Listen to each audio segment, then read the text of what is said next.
Hello everyone. आज की कहानी आपको बताएगी कि एक ही वक्त पर पैदा हुए दो बच्चों का भाग्य अलग अलग कैसा होता है। यानी कि अगर एक ही वक्त पर दो इंसान पैदा होते हैं या दो भाई पैदा होते हैं तो एक भाई का आचरण कुछ अलग होता है और एक भाई को कुछ अलग ही दुनिया मिलती है।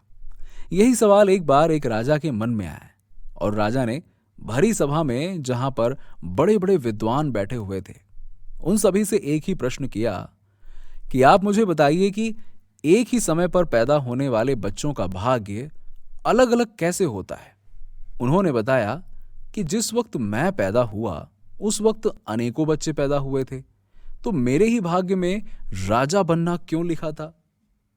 एक विद्वान बीच में खड़े हुए और उन्होंने कहा कि महाराज, इस बात का जवाब आपको यहां से कोसों दूर पहाड़ी पर एक साधु रहता है और वही आपको बता सकता है। वो महात्मा तपस्या करते हैं, वो आपको आपके सवाल का जवाब दे सकते हैं। अब राजा के मन में उत्सुकता थी सब कुछ जानने की और राजा वहां से चले गए और उन्होंने देखा कि महात्मा आग में से अंगार को पकड़कर खा रहे थे। तो उन्होंने सवाल किया कि महात्मा जी, आपसे मैं कुछ पूछना चाहता हूं कि एक ही वक्त पर पैदा हुए बच्चों का भाग्य अलग अलग कैसे होता है।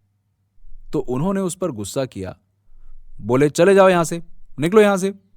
जो पास में झरना बह रहा है वहां पर तुम्हें एक महात्मा मिलेंगे, उनसे तुम ये सवाल पूछ लेना। अब वो राजा उन महात्मा के पास चला गया तो वो महात्मा जो थे वो अपना ही मांस नोच नोच कर खा रहे थे, यानी कि अपना ही मांस निकाल कर खा रहे थे। राजा से ऐसा देखा नहीं गया। फिर भी राजा ने अपने आप को रोकते हुए ये सवाल पूछ डाला। तो वो महात्मा गुस्सा हुए और बोले, इस तरह का सवाल दोबारा मत पूछना मुझसे, निकलो यहां से, जाओ यहां से। और बगल के गांव में एक बच्चा है 4-5 साल का, वो मरने वाला है, वो तुम्हें बता सकता है, जाओ। राजा के मन में उत्सुकता थी जानने की, क्योंकि सवाल बहुत जबरदस्त था। तो राजा उस बच्चे के पास चला गया और उस बच्चे के माता पिता सभी वहां पर बैठे हुए थे।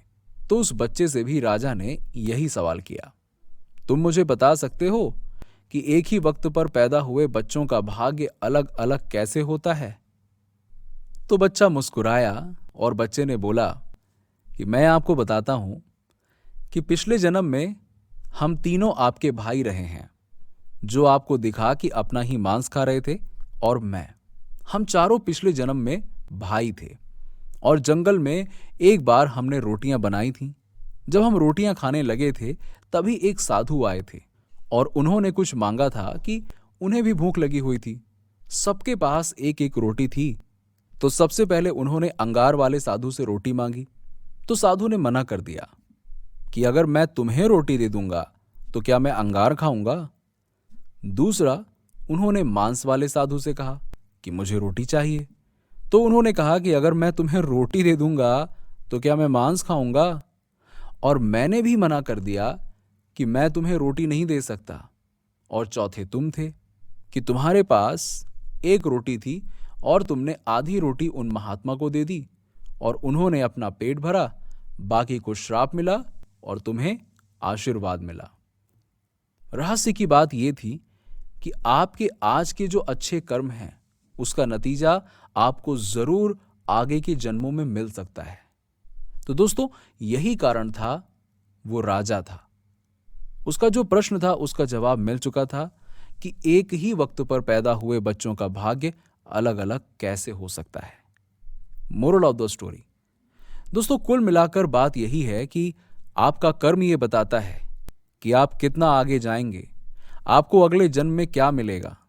इसीलिए अच्छे अच्छे कर्म करिए, दोस्तों लोगों की मदद करिए और हमेशा स्वार्थी मत रहिए। अगर आपको कहानी अच्छी लगी हो तो इसे अपने दोस्तों और रिश्तेदारों के साथ में जरूर शेयर करें। अगर आप ये वीडियो फेसबुक पर देख रहे हैं तो प्लीज फॉलो करिए और अगर आप यूट्यूब पर देख रहे हैं तो सब्सक्राइब कीजिए। कमेंट करके बताइए कि आपको ये कहानी कैसी लगी।